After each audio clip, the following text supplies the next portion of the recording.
Hello दोस्तों, देसी horror stories में आपका स्वागत है। आज मैं आपके लिए एक सच्ची घटना सुनाने जा रहा हूँ। ये कहानी मुझे मेरे कॉलेज फ्रेंड ने बताई थी, इसलिए मैंने उसका नाम और जगह बदल दिए हैं। तो चलिए कहानी शुरू करते हैं। ये कहानी झारखंड के धनबाद की घटना है। उस गांव में मैं यानी शिवम, चंचल और सुमित 3 दोस्त रहते थे। गांव की सीमा पर एक तालाब था जो हर साल गर्मियों में सूख जाता था। बस तालाब के बीचों बीच एक खदान रह जाती थी, पानी से भरी हुई।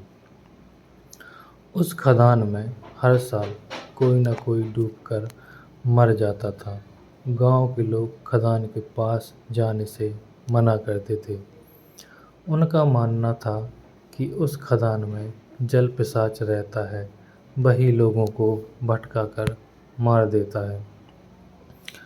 बचपन से ही खदान के बारे में कहानियाँ सुन के हम लोगों की गांड फट जाती थी। एक साल फिर गर्मियों में तालाब सूख गया, लेकिन वह खदान पानी से भरी हुई थी। तालाब के सूखने पर उस खदान से थोड़ी ही दूर रास्ता निकल आता था, जो गांव के लोग खेतों में जाने के लिए उपयोग करते थे। हमारे गांव से 25 किलोमीटर दूर दूसरे गांव में 2 दिन के लिए मेला लगता था। हम तीनों भी रात में खेत में पानी दे के जाने वाले थे। हमने 11 बजे तक खेत में पानी दिया और हम तीनों एक साथ घर की ओर चल पड़े।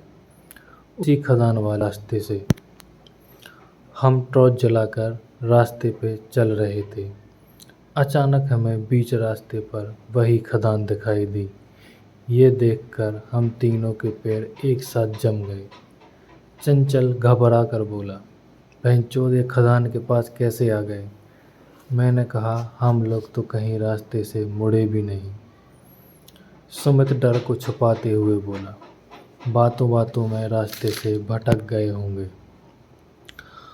हम तीनों घबराते हुए रास्ते की तरफ मुड़कर चलने लगे। हमारी शक्लें गांड की तरह हो गई थीं।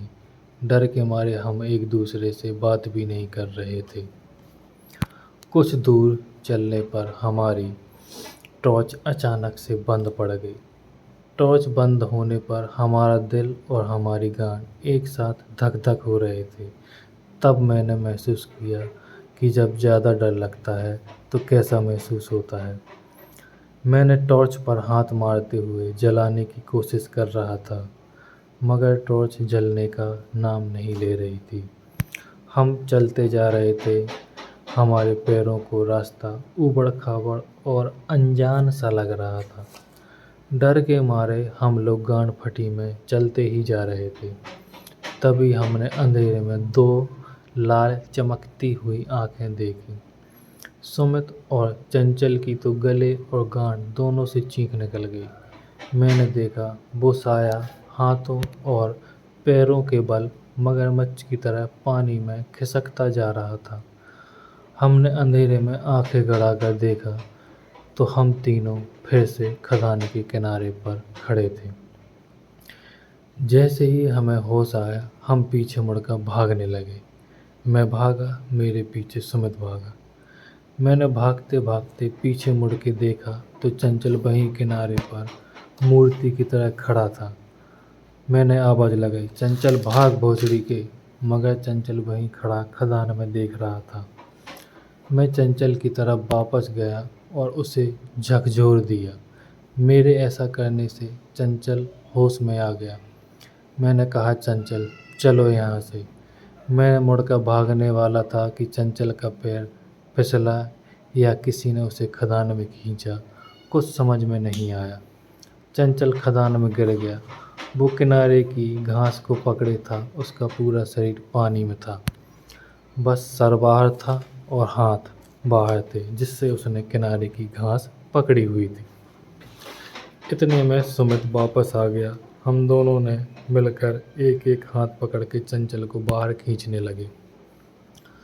हम चंचल को कमर तक बाहर निकाला था कि चंचल चीख मारकर रोने लगा।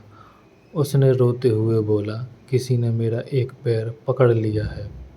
सुमित और मैं भगवान का नाम लेकर गांड तक का जोर लगा के खींचने लगे। जैसे ही पैर पर उसके पंजे की पकड़ ढीली हुई, सुमित और मैंने चंचल को बाहर खींच लिया। हम तीनों बेतहाशा भागने लगे। जब हम गांव के पास पहुंचे तब थोड़ा सुकून मिला। मैंने टॉर्च पे हाथ मार के टॉर्च जलाई। इस बार टॉर्च जल गई। चंचल पूरा भीगा हुआ था। मैंने चंचल के पैर की तरफ देखा तो उसके पैर पर इंसान के हाथ के पंजे का निशान था। मैंने दोनों से कहा, हम मेले में नहीं जाएंगे। उन दोनों ने भी सर हिलाकर हामी भरी। गांव में मेरा घर पहले आता था। सुमित और चंचल का घर गांव के बीचों बीच था। सुमित और चंचल साथ में अपने अपने घर चले गए। अगली सुबह गांव में शोर मचा कि कोई खदान में गिरकर मर गया है। मैं तालाब की तरफ भागा। खदान के पास पहुंचा तो उसमें चंचल की लाश तैर रही थी।